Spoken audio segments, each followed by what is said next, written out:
show the video. Bear in mind that the video is going to be on the loud side, so you can hear the differences.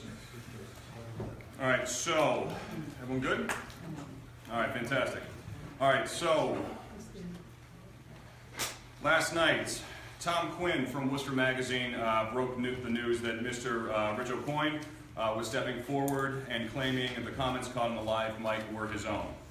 Today, Mr. Aucoin called the city manager's office, stating that those were his words and he would like to clarify the facts for the record. He strongly stated that he is not a supporter of the mayor's, but was requesting to go on record for the sake of putting the truth forward. The tape has been reviewed, and Mr. Aucoin is here to tell you in his own words what he said. I will play the tape for you as many times as you wish. You can come to your own conclusions after that. Mr. Aucoin will speak, and then the mayor, and then we'll take some questions. Okay, folks? All right, so Matt, you want to hit the video? Just explain it. Who's talking this? Yeah. We are going to go into, we're going to take a break. We'll be right with you. You can sit down for one moment. You got people.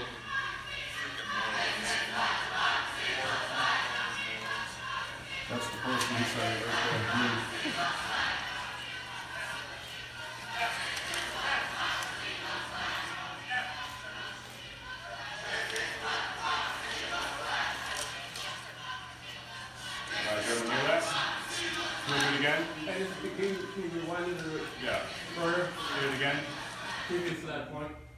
That's as far back as we're going. That's the start. We are going to go into, we're going to take a break. We'll be right with you. You can sit down for one moment. You got people. Shaking my head, I'm angry, I'm disgusted. Microphone's right here.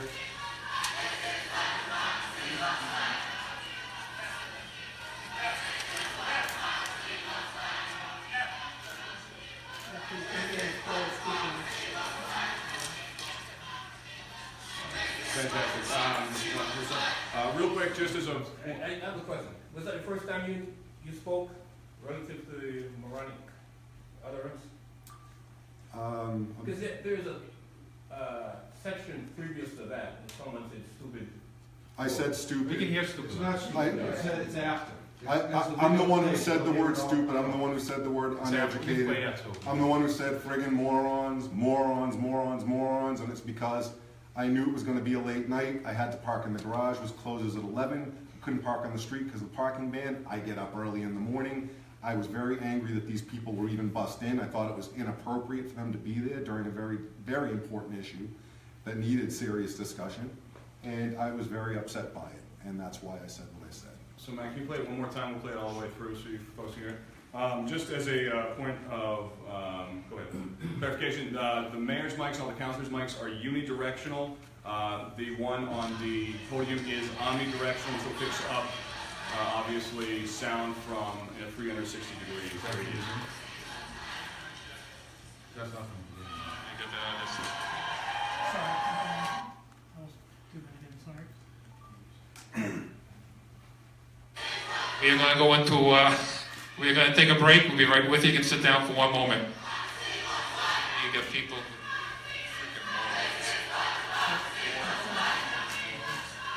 Very clear.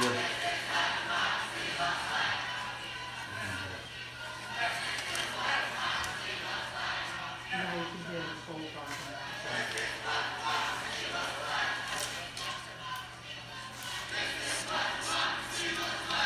Who's the stupid? You hear it? No, there's one again. Yeah, I need to go back and Look at that after that. Stupid. there Just was rewind a something little bit. previous to more. No, You got that on this.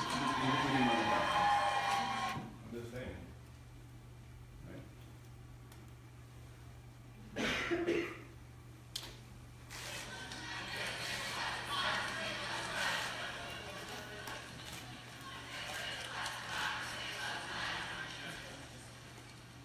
You got that on this.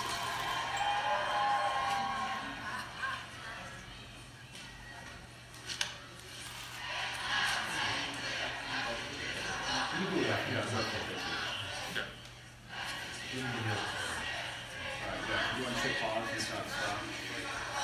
All right, fantastic. So the mayor's going to speak, then we'll open up for questions, all right? Okay. So Tuesday night,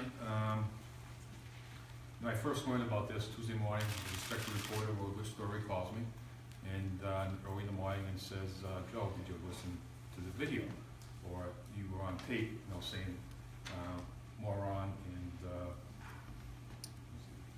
stupid. And I said, Nick, I said, I would never ever say that. Those words would never come out of my mouth. And he was saying, I said, Joe, yeah. He said, you said it. It's right on the video. And he goes, I got a couple of different videos. And I said, okay, I'll get back to you when we look. So I had some, it was a chaotic night that night. I spoke to a lot of people that day, though, after I talked to Nick. And I had people listen. And they said, pretty much everyone said, I said it. Everyone. I sort of listened. I don't want to listen to myself too much, but I listened. And quickly, I went to the doctored videos, and it sounded like I said it. And I said to people, I said, I didn't say that. I would never say that. But I was going through it, and I was thinking, we had 1,000 people there. I was worried at that time. I was worried that someone might get hurt. In the city hall, there was probably, I don't know how many, I would say at least 300 or 400 in the city hall. People were chanting, the police were moving, and so I started looking at things. And during the chanting, that's when Monsignor Sullivan's going to come up. We're going to do the prayer, we're going to do the national anthem, and all I could thought that of all the hard work we people in, somebody would use that as the story tomorrow, that these people were chanting during the national anthem and try to discredit everything we did. That was actually going through my mind. So then I was frustrated.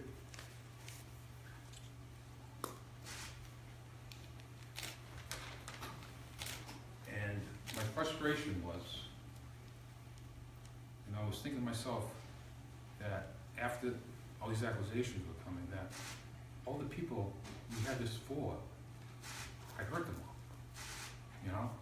I had to get something out quickly that, not for my own sake, just for an apology to the people who I could tell were hurt. We just had a big rally for all these people, the vulnerable people of Worcester. And they listened to me, and now I just told them something that discredited them.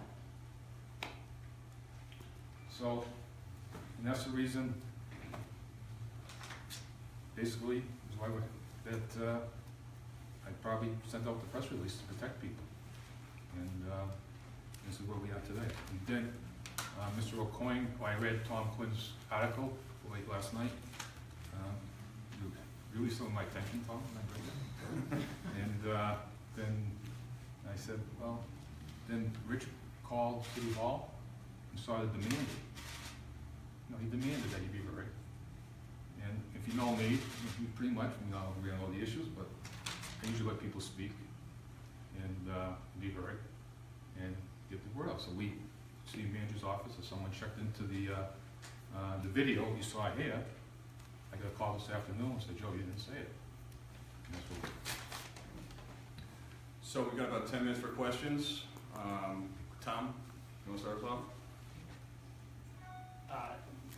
No. No. No? Okay, fan. Joe, can you understand why I think people out there, residents, would just be scratching their heads at this point saying, why would you, if you didn't say it, why would you apologize for it? I didn't think I said it, but as I said, I was worried as I thought that about the evening, and people would tell me I said it. Come on, how many people in this room thought I said it? Pretty much everybody, right? Mm-hmm. And I saw I believed it after a while. I listened quickly, and I said, geez, it sounds like me. And I'm thinking, when would I say that? Was it because the frustrations I just mentioned between what people would try to pretty much take this thing apart, just singing the national anthem? Maybe my frustration came through, and people wanted to detract from the whole program, everything we just did. And so I'm thinking to myself, oh, maybe I did say it, And then I maybe rushed put out the apology because I was concerned about the people I hurt. Did you contact any of the protest groups, or did any of the protest groups contact you? Yes. And what were those discussions like? I just met some protest groups last night, and pretty much we had a conversation. And, you know, how we can repair what I had said, and I think we're on the right track. So Joe, just to be clear, all the comments that were ascribed to you, the stupid comments, the moron comments, uneducated comments, Yes. all those were from this guy's mouth? Yes. None of that was from you? You should be asking me that question, I don't want to yes. ask you, but I'm asking. Yes. Okay. Never said. You never said any of those? No. So, If Joe- you can go back and listen later, you can hear him later on say about the uneducated. So Joe, it sounds like the only thing that you may have said on the hot mic or whatever you want to call it is you got that out of your system. And Correct. that, to me, that definitely sounded like you, but that's the That only was thing me. that I can That tell. was the only yeah, part that was him. definitively. That was me, yeah. All right. And as Dan said, if you look at the mics, I didn't know it then, so I just learned that today. This is a mic that picks up everything. This mic up here, you gotta speak right into it. Then if you got in my head, I'm talking to Sue Ledoux or Ed Augustus during when this is going on sometimes. So obviously, here with us today, we have Councilor Carlson, Councilor Economo, Councilor Bergman, Councilor Toomey, and Councilor Rosen, as well as members of the Stand Up for Racial Justice group that organized the rally out front. And Councilor Rivera, of course, lest we forget. And certainly they'll be available for questions afterwards. And I want to thank my colleagues for coming out and supporting us. So, thank you. I just have, sorry, one last question. Do you have any ideas as to where the source of this video was? I mean, my belief is that, was it that someone was at the council and thought they heard you say these things, or someone watched the video afterwards at, whatever hour in the morning? I think there's someone who, I don't know, I Who believe put it was, it out? I think there was someone at the Who council put it out? meeting Who who put Who it put it out? out been first? told, was doctored, Mm-hmm. who have been told that you people pretty much follow sometimes, and he puts it out. So he made sure that it was me. Thank you. All right, so you guys want to do some one-on-ones? I think that there's still a piece that you need to say. Councilor? I think one of the frustrating things, and people are here, is the fact that the story of our victory, of our win, over 1,000 people that came out, voices were activated, voices were heard, and the story was hijacked. Yes. When a community comes out, this city belongs to us as a community. And when you have people who just want to have political gain and come out to be able to be divisive, to divide, to try to divide and conquer, that was heart-wrenching for a lot of people who helped to organize. That the next day the story was not about how great we are as Worcester, how great we are that we come out and strongly in support with one another in solidarity and in love, that we're united. No, the story was all about a gossip column that wasn't even true. And you asked the question, who put the story out first? Just constantly we have been bombarded with false accusations over and over and over again. And that has been like overshadowing the media. And I don't know about you all, but personally I am beyond frustrated and disgusted that people fall into kind of hateful blogging that continues to go on, and counselors that support it. Let's speak truth. This was pretty much there to divide us. Yeah, and when the mayor met with a lot of people who was the organizers last night, the focus was not about this. The focus was like feeling hurt of how they felt deflated, that the story was hijacked. And this is historically what has happened to communities when they've come out to protest. And they were actually working with the mayor because they knew that the mayor had been actively supportive to come out all the time. And they wanted to work on next steps. What do we do as a community to move forward? That was the focus of the conversation. I'll say, absolutely right. You know, something I'm tired of it too. We have a counselor.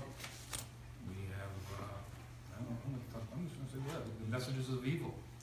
They come in and they try to divide us, and they try to divide this community for political gain. And it's ongoing. And they'll stop at nothing to say it. There's a few people in this community that continue to do that, to walk through it together. When I spoke the other night, I actually said this is a common thing that people do. They create chaos and they try to divide people so that they can't come after. And this is it's common political, common business, common a thing that's happened for centuries, and it's a way that people try to divide people, divide et impera. So. All right, fantastic. All right, thanks, folks. Certainly some of the organizers from other groups that were at the rally are available. The mayor has 15 minutes, and Rich, you're going to stick around a little bit? Sure. Fantastic. All right, so thanks everyone And for thank you coming. for being honest. All goodness. And thank you, Mr. O'Coin, for coming forward. We appreciate that. And Yeah, Tom and Quinn I from would Worcester just like to Magazine. say thank you for coming forward and. This is like a stand-up club. Yeah, I mean, you're a stand-up guy because, as you and the mayor had mentioned earlier, it's not like both of you are on the same page on many things, but for you to come out and stand up and say, this isn't right, that's really important. Before the record, I wouldn't even So have known thank about you. it. Thank you. I wouldn't even have known about it had it not been for Tom Quinn, so he gets the credit. You know, I was one of the organizers, and I know you're taking just questions from the press. I'm not the main organizer. That's the search group. I'm representing myself as an activist in the community, but this was a joint effort with many organizations, okay? And I don't know about you all, but I was never more proud of Worcester than I was on the other night. I've never seen that kind of turnout in the snow, right? That's what we should be focused on.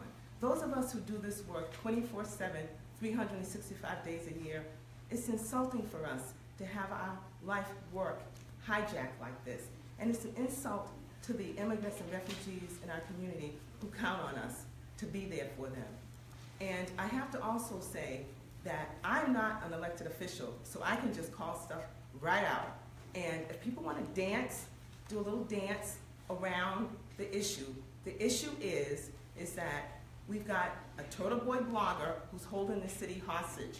And those of you who have power, you need to have some guts, and you need to stand up, and you need to challenge it. And those of you in the media, you don't need to be going back and looking at that blog as a source for your information. It was, you know something, that's the story too. It was such a pot. I don't know who was out there that night. There was a cross-section of Worcester out there. A cross-section. From rich to poor, immigrant, non-immigrant, all out there. Refugee, not refugee. And people are proud to be in Worcester. You know how many comments, how many, even on the Facebook pages, just not just in Worcester, everywhere, how proud we are of the city of Worcester. And that was definitely tried to be hijacked. All right, thanks so much, folks. Look, if we want to take questions out in the hall, it's